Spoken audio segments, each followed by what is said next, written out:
Welcome to Haunting TV. I'm Jeanette, and today I'm bringing you my review of the horror detective graphic novel, Chew, Volume 1, and it is called Taster's Choice.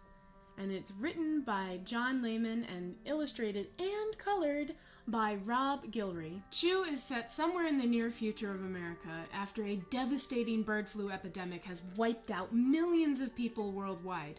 And in this world, poultry is completely illegal. You can't have your chicken wings, you can't have any duck stew, and you can't have any turducken anymore. All illegal. If it has feathers, it doesn't fly. Sorry. There are a lot of food puns in this comic, actually. And in this world, the FDA, the Food and Drug Administration, is incredibly powerful. They're bigger than the FBI and the CIA combined. So we meet our lead character, Tony Chew, pretty quickly, and he is an interesting fellow. He has a power/curse on him so that whenever he eats something, he gets a telepathic reading of whatever its life was. He's called a Cibopath. And so, for example, if he ate an apple, he'd be like, "Oh great, I know what tree it grew on and what pesticides are on its skin. That's cool, I guess." But if he eats, say, a hamburger, let's just say there's a lot of blood. It's not entirely pleasant what he sees, so he mostly eats beets. Hey you, chicken! Beat it! Get it? The first time we meet Tony Chew, he's out on a stakeout with his partner John Colby, and they are staking out a black market chicken restaurant. So delicious and nefarious, so much chicken, it's bad. It's a bad thing.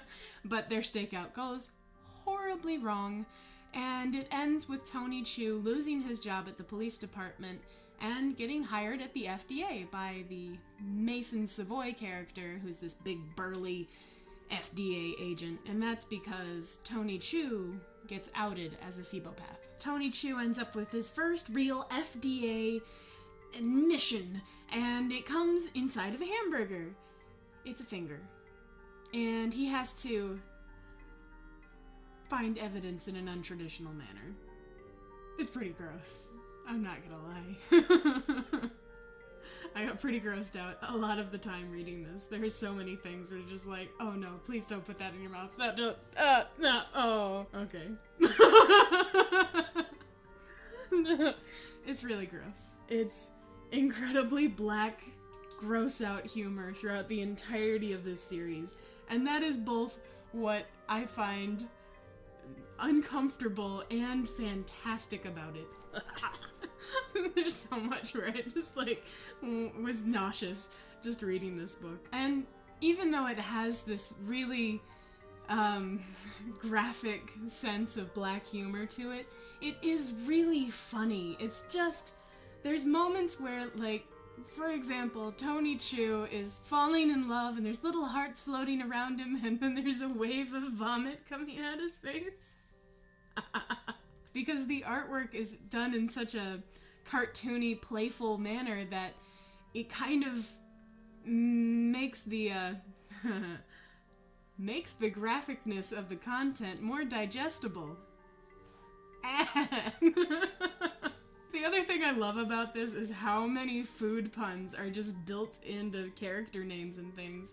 You've got Tony Chew and his love interest Amelia Mince, like mincemeat, or his boss Applebee's. But the thing is, it's not just a goofy, fluffy thing with like blood spattered all over it. There's some really great storytelling happening here. And it's written like a really great detective novel, where you have some twists and some turns and these like mind-boggling, jaw-dropping reveals with different characters at the end, where you're just like, what?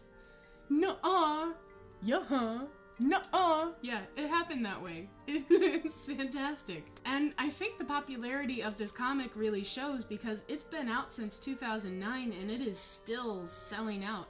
The copy that I have is the 3rd edition of Volume 1. It won 2 Eisner Awards, 2 Harvey Awards, and it's been on the New York Times bestseller list. And I can see why. Great storylines and really funny black humor, and fantastic artwork.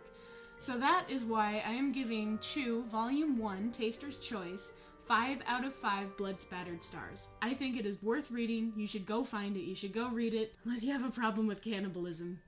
Or just gross humor, in which case you may not like it, because there's a lot of it is kind of built on that. So if you like this review, you can check out some of my other comic reviews, like Last Caress and Other Uncanny Encounters, which you can check out right here. And make sure you like and comment and subscribe. I would love to hear what you have to say. And until next time, I'll see you in your nightmare.